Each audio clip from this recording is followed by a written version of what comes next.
jam hire mon bandiraɓe sehlaɓe heɗotoɓe radio Diol Sar en garti hande oɗo ñalawma alhamis hawri ko nogas lewru juin hitande ujunnaji ɗiɗi nogas nayyi addan ɗon habaruji moɗon e ɗemgal pular ɗum noon habaruji men guidoɗen ko toon to États-Unis ene wayno ko ɗamina ko ñande nogas e jeeɗiɗi lewru nduɗo hono kanko Donald Trump ancien président des États-Unis candidat kadi ɗaminaɗo ko kañum hoore mum républicain jogornomde mo fotte hono président Joe Biden ɗum noon ko débat ɓe mbaɗata ɗum noon ene wayno ko goto men fof nan fewti oɗo saha joni e nder noon ko yiya e campagne ɗeɗo balɗe surtout ko kanko ancien président Donald Trump e surtout kadi yi neɗɗo gon mennoɗo wonde conseiller makko on biyeteɗo Steve Bannon e haalluji ɓe kalata oɗo saha joni ɓene menace surtout yimɓe jeenoɓe FBI walla yimɓe jeeyaɓe département justice e wiide wonde so ɓe gari ko kala ɓeɗon ɓe mbawi wonde hayso nde jalti leydi ndi koɓe abbotoɓe ɗumen e puis koɓe adduɓe ɗumen ɓe coko ɗumen e gueɗe baɗno ɗum ɗon ko menace uji oɗo saha joni hono kamɓe surtout yenno hono biyeteɗo McCain kañum meeɗi wonde directeur FBI mo Donald Trump sewno kañum hoore mum wi ɗum ɗo ko hunde fonde nanguirede avec coup sérieux par ce que ɗum ɗo ko hunde neɗɗo jiɗɗo wonde gardade leydi wawa arde haalde ara ɗiɗo hen haala haalluji baɗi ni surtout yenno menace de yimɓe pour wi ɗumen e sokka ɗumen walla ne hutoro département justice kutorgal muɗum pour lebtude woni no woni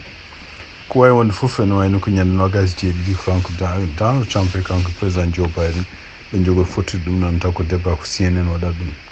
ko fama tan joni oɗo saha joni kamɓe jogorɓe namdade mo kanko président Joe Biden e kanko kadi ancien président Donald Trump ene jeeya ko ɓe jiiɗi namdade hawnaki ko pour ƴewde ni question gadano hol kawnoɗo woteji hitande ujunnaji ɗiɗi nogas ɗum noon ko hunde nde ganduɗa kanko Donald Trump jaɓani tawa ha hande wiide wonde ko kanko hawa e kadi addude kadi gueɗe partuɗe enne ñawoje tribunal uji surtout ñawore makko kanko Donald Trump e ñawore kadi ɓi Joe Biden hono biyeteɗo Hunter Biden ɗum noon ko pour nawdude ɗeɗo gueɗe ɗi foof wiide wonde ko est ce que kamɓe ɗiɗi foof eɓe jogui anniya wonde ɗoftade walla wallude beele kuule leydi ndi surtout ko fati département justice walla ko fati tribunal uji beele ne jogo en kala ko ñaawi taw ko hunde fonde ɗoftede hande toon to États-Unis hono kanko biyeteɗo Larry Hogan ɗum noon ko neɗɗo mennoɗo wonde gouverneur toon to Maryland woni mandaji muɗum ɗiɗi e kadi ko oɗo saha joni ko candidat pour wonde sénateur e nder entretien mo waddi e CNN wadde kadi journaliste goɗɗi o wi wonde ko o ñaagaki o yiiɗa o ala foof ko endorsement walla support hono Donald Trump ko waɗantamo siftiɗon tan ko kanko Larry Hogan o meeɗi mandaji ɗiɗi woni gouverneur toon to Maryland ko ɗum waɗi o natti wonde gouverneur e kadi ene wayno ko cugui nde woni natti wonde gouverneur hawri kadi ko oɗon saaha hono kanko Donald Trump yimɓe makko ne jenni toon to congrès kanko Larry Hogan o yiyanoma haala e Donald Trump haaluji cattuɗi donc guilɗe ɓe beldani kono noon yontere ɓennude hono kanko Donald Trump e nder konngudi ɗo haali o wi wonde komo yiiɗi hono Larry Hogan kañum hoore mum gaño ɗum noon ne wayno ko jiɗɗo kanko hoore makko wadde Larry Hogan wadde ɗum sehil kono Larry Hogan wi wonde ko sibabude Maryland ko nokku démocrate en ɓuuri wawde gagnade ɗon e kadi ko kanko Donald Trump o perdi ɗon kene wonno 33 toɓɓere ɗum noon hay sinno supporté ɗum ala ko nafata ɗum kañum namdaki ɗum yiiɗa ɗum kadi ala foof intérêt mo jogui pour hono Donald Trump waɗa ɗum support ko fate e candidature muɗum hande toon to États-Unis hono kanko juge gonɗo toon to Florida biyeteɗo Ellen Cannon e kadi ko ñaawo kañum cupi ñaawde oɗo saha joni kayitaji kanko Donald Trump ɗi takka wonde nawi toon to galle makko Mar-a-Lago ɗum noon ko caggal nde won natti wonde président e ɗiɗon kayitaji kadi taw ko FBI kañum horum nanno toon to galle makko e wayno sibabude ɗeɗo balɗe kadi o kanko hoore makko kanko oɗo juge o woni koye wadde kadi gueɗe goɗɗe pour tardinde ñawore nde ene wayno oɗo saha joni o yamiri wonde ko kamɓe défense mo Donald Trump eɓe jogui droit wonde arde ɓe namdo e mbiya wonde est ce que prosecuteur cuɓaɗo on hono enquête o spécial cuɓaɗo pour yo enquête ɗiɗo kayitaji o ene jogui droit wadde ɗum ɗon ɗum ɗo fof noon ko hunde nde ganduɗa enne tugnade won ñawoɓe won mbiwa ɗum ko hunde o ala droit wadde ɗum par ce que ɗum ko hunde nde constitution yamiri e kadi tuma justice kañum ƴefti oɗon prosecuteur mo mbiyata ñawowo spécial hono Jack Smith donc ala droit omo adda ɗiɗon question ngaji ni walla mo jaɓani namde ɗiɗon question ngaji juge ɗiɗi taw ko kañumen ɓuri mo ɓoyde ñawore taw ko juge fédéruji kañum hoore mumen wayno ñaagui Mamadou Sadio mbimo ko yo démission e ka Donald Trump par ce que waɗani ligguey mo foti wadde en tant que juge ɗum noon ƴeewete holko jogori rewde hen jonte garoji ɗe par ce que ko ɓuri hewde ko ɗamina hono juge kesso hono no makko ni ne foti heɗade juge uji goɗɗi ñawoɓe woɗɓe taw ɓurɓe ɗumen ɗon ɓoyde e jonde e surtout henna kadi tawte ronkama yo dirnu ko fati e ñawore partude kayitaji kanko Donald Trump ɗi takadi hen ñande fof ko tugnade noɓe kaali ñande fof ko dirtino ɗum États-Unis cakkitoɗen koko fati wayno ko nguleyki kadi hannde koko continue ene ɓeydiɗo e États-Unis ɗum noon surtout ko nokkuji tuggi tan Nevada tuggi tan Arizona Californie ha yettenma Texas ha yettima ɗo e Ohio ni température ne wiye ko hakkude 88 degré Fahrenheit ha yettanima 117 degré Fahrenheit ɗum noon ko oɗo saha joni ene wayno nguleyki koko continue ha ñande dimanche altine ma ɓuuɓ seeɗa altine talata kono caggal ngule kadi ma artu tugnade kadi service météo ji nguleyki noon e tugnade kadi service météo international wona tan États-Unis ko donc ko Europe Asie e Afrique fof nguleyki no wayno ko dumol fof ne ɓeydo en degré ji nguleyki ɗum noon ko sifaji changement climatique kalseɗo kabaruji e ɗemgal Pulaar e radio Jawol Sare habruji men international guiɗɗen ko toon to Israel e ɗum noon wayno ko fama tan hannde hono kanko Benjamin Netanyahu heeɓi kadi jannoro ummade goto e yummiraɓe ɓe ganduɗa ɓiɓe men en nanga toon ɗon ɓeɗon yummiraɓe ɗum noon ko famille aji kewɗi renduɓe kadi en koni e seppoji men oɗo saha joni mbimo wonde ko kanko Benjamin Netanyahu yo oppu gueɗe politique ɗo waɗata ɗe e wartira yimɓe muɗum donc ɗiɗon halluji ɓeɗon ɗiɗon famille aji kucciɗi ɗi makko kanko Benjamin Netanyahu mbimi wonde ko gari ko haalandemo kanko premier ministre o en pour wonde ɓe mbawata jabde yamirdemo yo continue wadde politique o welsindo en affaire yimɓe sukaɓe mabɓe kamɓe nangaɓe toon to taw ko Hamas nangi ɗumen ɗum noon haali ɗum ko biyeteɗo Einav Zankuk oɗo kadi ne wayno ko ɓiyum koko nanga ha hande toon to Gaza ko wawi wonde fof ene wayno ko kanko Benjamin Netanyahu mono continue hande wiide wonde ko tant que Hamas jaɓani nandiral ngal haali ngal tant que kadi ene wayno ko kamɓe komen ɓe moññani Hamas kanko pour makko ene wayno guerre dartoto ɗum woni ko haalte oɗo saha joni ene wayno ko kulol kadi woni ko hakkude makko e Liban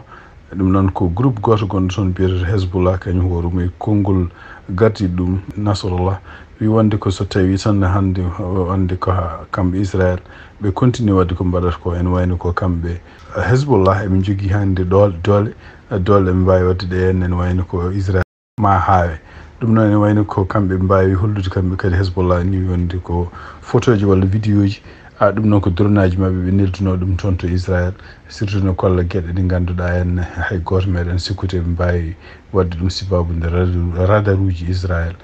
ko wawi wonde fof ene wayno ko oɗo saha joni ni Israel ni no Hezbollah hay goto men yiiɗa yaade guerre kono ene wayno ko ɗamina tan ko sibabude haalluji kanko Benjamin Netanyahu haalata ɗi e kadi sibabude kadi kamɓe ɓe Liban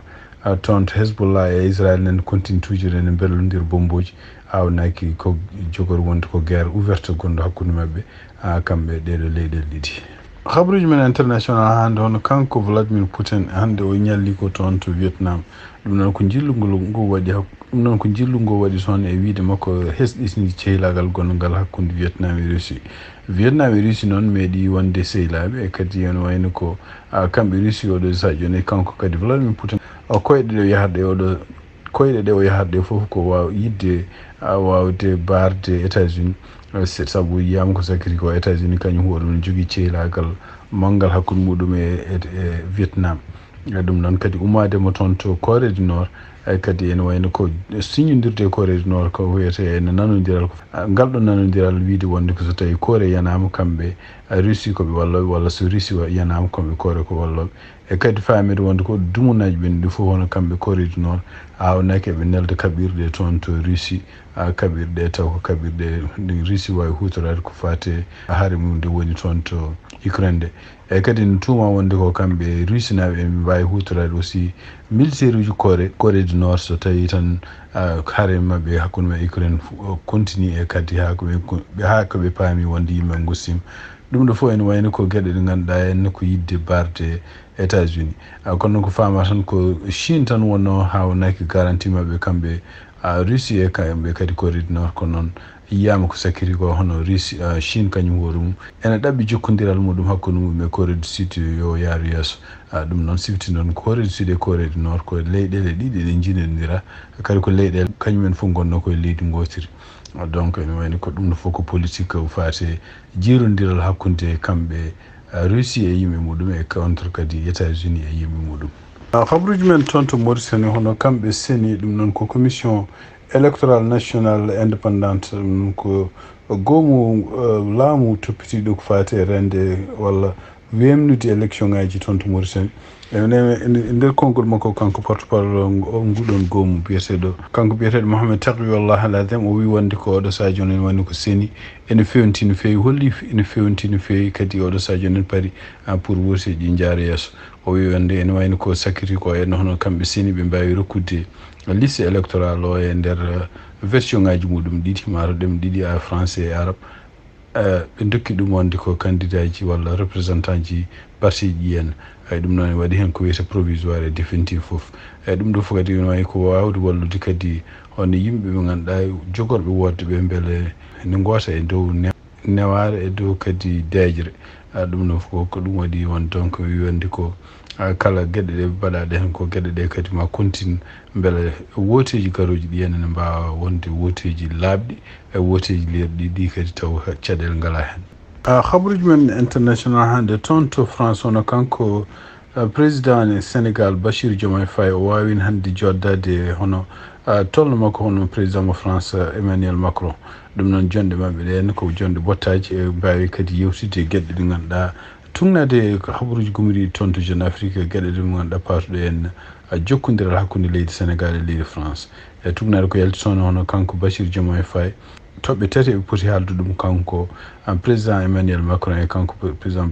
Bachir Diomaye Faye toɓɓere nde ko wati militaire uji français ji France naaɓe wonɓe toon to Sénégal e ɗum noon ne wayno ko Sénégal France en jogui toon base militaire gonɗo to Sénégal ɗum noon ne wayno ko kamɓe laamiɓe Sénégal oɗo sa joni guila nde ɓe garani ha koɓe gari ko hen ɓe mbi wonde ko ɗum ɗo yaadani e yidde Sénégal naaɓe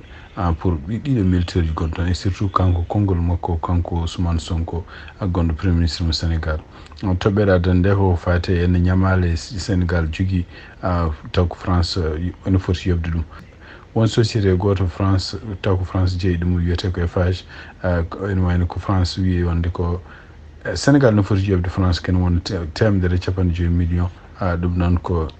pour liggueyaji won ko maheta toon taw ko ligne ɓe mbiyata terre ɗum noon ko tugnade kadi habruji gumriɗi Jeune Afrique ɗi oɗon kalis noon ene wayno ko kanko Amadou Ba guila nde hadde makko ummade laamu e jillu makko cakkitude ngo waɗi France kanko hoore makko ƴeewino haaldude ɗum e hohoɓe France pour ustude ɗeɗon walla wawde waylude ndeɗon ñamar holno yoɓirte walla dépense uji muɗum ko fate en oɗo compagnie française ko waɗantaɓe toon Sénégal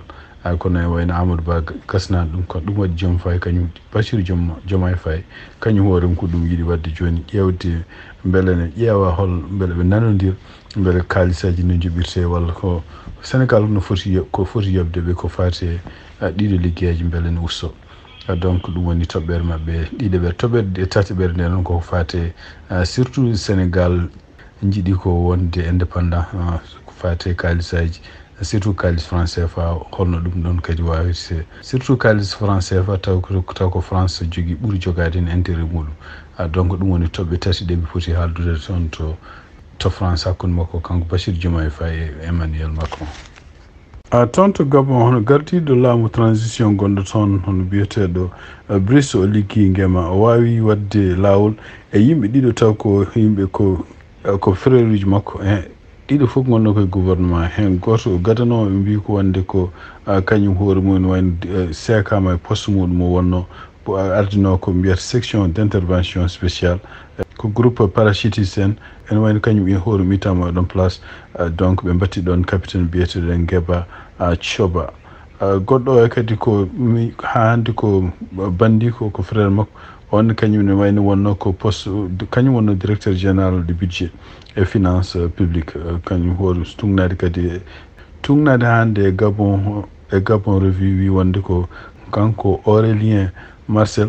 ene wayno mo jogino relation ngaji mo jogino caɗele hakkude makko e ministre tutelle toppitiɗo ko fate en no mbini finance budget biyeteɗo Thiallo Mbeya e kanko hoore makko kanko oɗo en Aurélien Marcel kanko hoore makko ɗo il faut wiyata ko kanko ene wayno ko kanko woni président ɗiɗaɓo ene wayno ko kanko kadi waɗi ha hono biyeteɗo Thiallo Mbeya kañum hoɗum noma donc mo addano andaka to holko woni sababu muɗum kono e nder ko tuuma wonde ko kamɓe ɗiɗo fof eɓe kalano haaluji bonɗi e ministre uji walla yimɓe wonɓe gouvernement mo ko kanko Bruce gardiɗo leydi Gabon donc badde kuddita toon to Ali Bongo habruji men international hande toon to Cotonou yimɓe tato Niger naaɓe nangunoɓe guila ñande habruji men international hande toon to Cotonou tugnadi kadi habruji gumiriɗi toon to Radio France International hono yimɓe tato Niger naaɓe nangunoɓe ma wonda joni jonte kadi nawa toon to tribunal ene wayno ɓe ñawama toon hande ñawama toon ñande hande alhamis ñawore mabɓe noon ene wayno ɓe pawa ko ɓe mbiya wonde koye poti sokkede lebbi 17 ɗum noon ko ñawore nde kadi wayno ko ñawore suspendade ɗum woni ko mbiyata sursis ko wawi wonde fof ene wayno ko kamɓe ɓeɗo toto wondude avocat ji mabɓe ɓe mbawi kadi yamirede yooɓe jaltu leydi ndi ɗum noon ko avion garanɗo ɓe ummiɓe intiɓe toon to Cotonou faareɓe to Niamey wonde ɓe jetti to Niamey toon to aéroport en wayno ko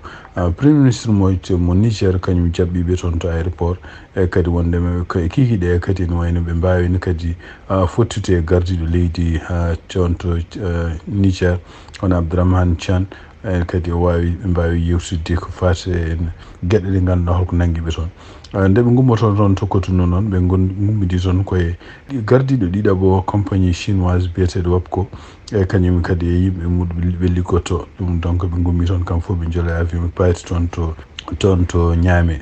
ɗum noon e tugnade hande habruji gummiɗi toon hawnaki ɗum ɗo kadi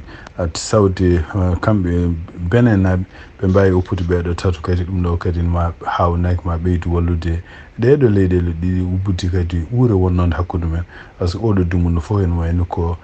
jokkodira hakkude mabɓe kamɓe Benin e kamɓe Niger